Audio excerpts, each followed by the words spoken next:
Hello, everybody. Welcome back to the channel. This is HQ Reports. Wow. Let me take you back for a minute. Two armies standing across from each other. One side has all the power, all the weapons, all the confidence. The other side standing there, not moving.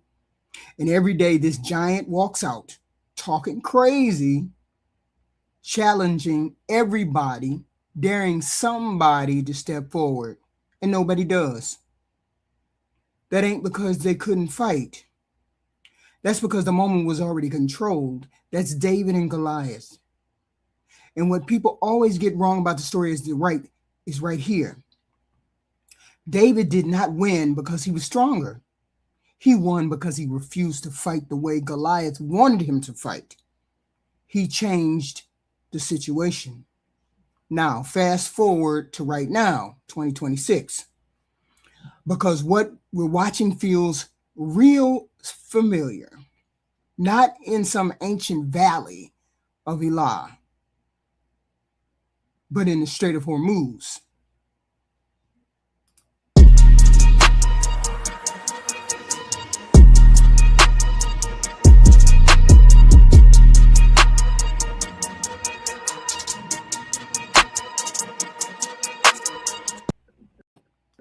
They are in charge. I mean,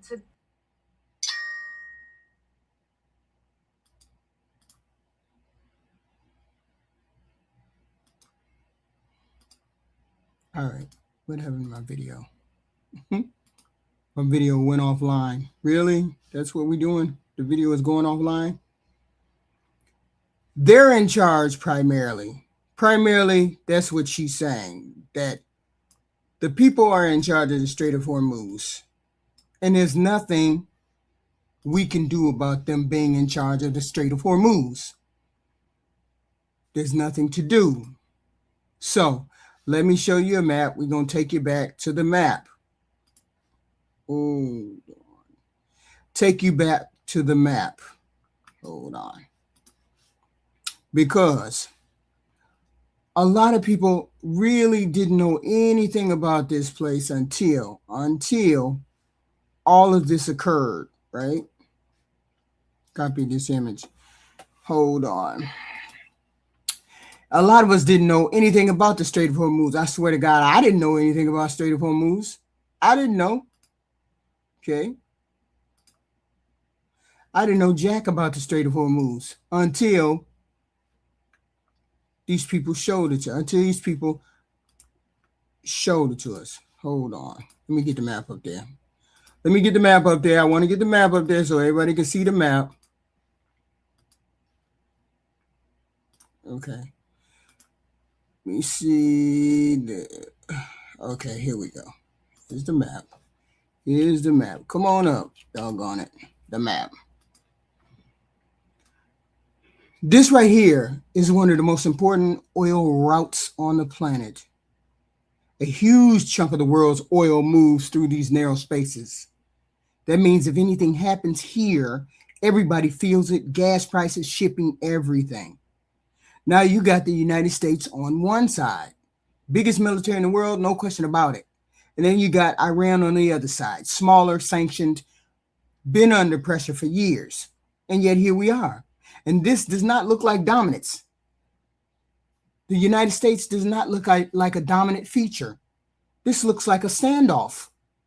So let's slow this down and walk through how we got here, because this did not just happen last week. Back in 2015, there was a nuclear deal. Iran limits its nuclear program, and in exchange, sanctions get eased up. That was the agreement. Then in 2018, Donald Trump tore it up. And right there, trust is gone. From that point forward, everything becomes pressure. Sanctions, economic squeeze, trying to force Iran back to the table on different terms. Iran ain't going. But here's the part most people act surprised about. Iran said, oh, hell no. They adjusted. They waited. And then things escalated to 2026. They were ready for it. Iran was waiting. Now everything shifts to this region. And it's not just about military power anymore. Okay. It's about leverage. Okay. Let me show you this. Let me show you this. Okay. Hold on. I got my what is it called? My visuals giving me a headache. Okay. Y'all know how videos give people a headache. You be like, what? What's going on? I can't show what I want to show? No, not today. They're not letting me. Okay. Hold on. They're not letting me show what I want to show, right? And it's wild because they're saying we ain't doing that. Hold on. One more time. One more time. Here we go. One more time. Show you this. That's what they're trying to do. So you got Navy blockades, ships being stopped, cargo being seized. This is not theoretical, right? This is real movement happening in real time. And while all this is going on, we're supposed to be having talks. Ain't no talks going on. Iran ain't trying to have no talks with the United States because it's a non-starter. They want Iran to give up their proxy. They want to give up Hezbollah. They want to give up their fighting factions. They want them to give up nuclear uranium. And Iran is saying we ain't doing that. So the United States plans another round of talks in Pakistan. Pakistan said there ain't no point in us having these talks. There ain't no point in us having these talks because you want us to give up Hezbollah. You want us to give up all the proxies. You want us to give up uranium. You want us to give up our nuclear weapon program. That's not going to happen. And then chip gets canceled. It wasn't a matter of United States. It wasn't a matter of Donald Trump canceling the chip. Donald Trump told J.D. Vance and them not to go. The Iranians weren't going to be there at that trip. The Iranians weren't going to be there because the Iranian prime minister had already left Pakistan. They weren't coming back. They had no idea about any kind of talks. So it wasn't a matter of him. It wasn't a matter of Trump canceling anything. It was a matter of it wasn't even going to happen no way. Okay. It wasn't no delay to it, no rescheduling to it. Canceled it. He canceled it. Them going. It was no meeting to go to. And said and he says we have all the cards. They have none. If they want to talk, they can call us. Really, that's what we're doing. We telling them. How are we telling them? Okay. How are we telling them that you're going to hold them to the fire, but you can't do it? Hold on. See, why ain't my things working? The president said, we have all the cards. They have none. Now, at that exact time, Iran is already talking through mediators in Pakistan. They put a proposal on the table to end the war. They put a proposal on the table already to end the war. We are not negotiating while you're threatening us and blocking our ports. That's what they said. So we ain't doing jack till y'all stop blocking our ports and threatening us.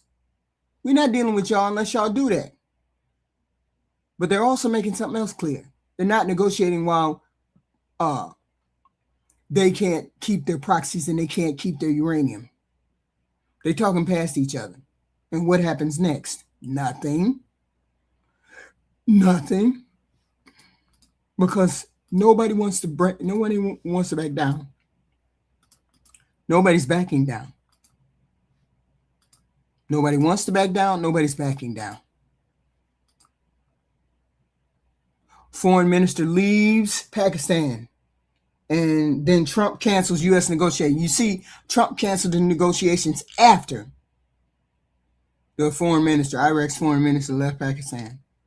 No second round of talks, no agreement, no resolution, just a ceasefire that's barely holding together.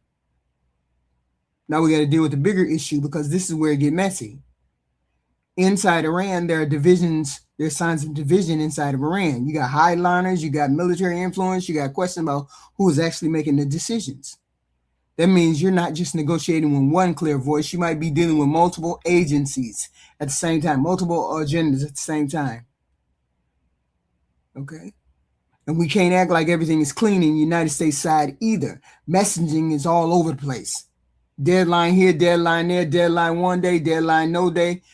Talks here, let's cancel the talks, extensions next, announcements coming out in pieces.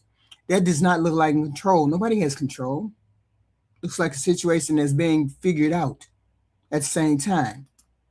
Ain't nobody trying to give in. Ain't nobody trying to give in. And I get it.